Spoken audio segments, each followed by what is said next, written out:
लगभग 1 साल पहले डीडवाना और नागौर जिले में 9 महिला सुरक्षा और सलाह केंद्र शुरू किए गए थे। इन केंद्रों में महिला सुरक्षा, घरेलू हिंसा, पति पत्नी में अलगाव, दहेज सहित कई मामलों के निपटारे किए जा रहे थे। और ये केंद्र जिस मकसद से शुरू किया गया था वो पूरा होता नजर आ रहा है, क्योंकि इन केंद्रों पर आने वाले लगभग 70% मामले समझाइश और काउंसलिंग के जरिए सुलझ जा रहे हैं। साथ ही इसकी वजह से कई घर टूटने से बच रहे हैं। आपको बता दें कि राज्य सरकार के महिला अधिकारिता विभाग की ओर से ये केंद्र शुरू किया गया था। इन केंद्रों पर काउंसलिंग के बाद भी अगर मामला नहीं सुलझता है तो फिर आगे की कानूनी कार्रवाई की सलाह दी जाती है।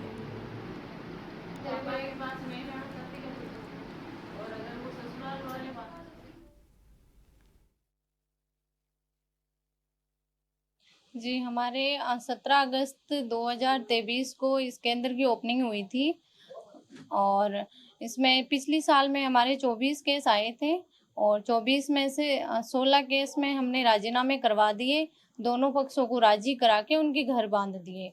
और जो केस आते हैं वो भाई बिल्कुल भी बैठ भी नहीं रहा है, दोनों की बनती नहीं है बिल्कुल भी, उनके डिवोर्स भी हो जाते हैं। हम चाहते हैं कि कम से कम मुकदमे हो और कम से कम लोगों के घर खराब हो। जो ज़्यादा ही हो जाता है कि इसमें तो एफआईआर करवानी पड़ेगी, वो हम आगे भेज देते हैं। घरेलू हिंसा से संबंधित कोई भी मुकदमे आते हैं, उनमें हम उनकी हेल्प करते हैं, पीड़िता की पीड़ा सुनते हैं और उसका जो भी होता है समाधान करते हैं। और हमारी ये प्रयास सफल भी हो रहा है।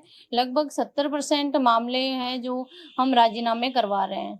जब भी हमारे पास में दो परिवारों के बीच में किसी मामले को लेकर के आपसी मनमुटाव और पति पत्नी के बीच में आपसी मनमुटाव या झगड़ों को लेकर के कोई शिकायत आती है, तो हमारे यहाँ पर एक महिला सलाह केंद्र एनजीओ के माध्यम से संचालित है।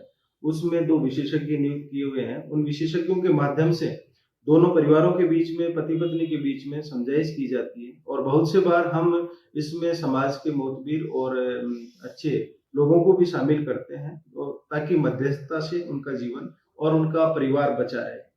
यदि फिर भी बार-बार समझाइश करने के बावजूद भी उन लोगों के बीच में कोई आपसी तालमेल नहीं बैठ पाता, तो फिर अंत में कानूनी आधार पर कार्रवाई हमारे द्वारा की जाती है।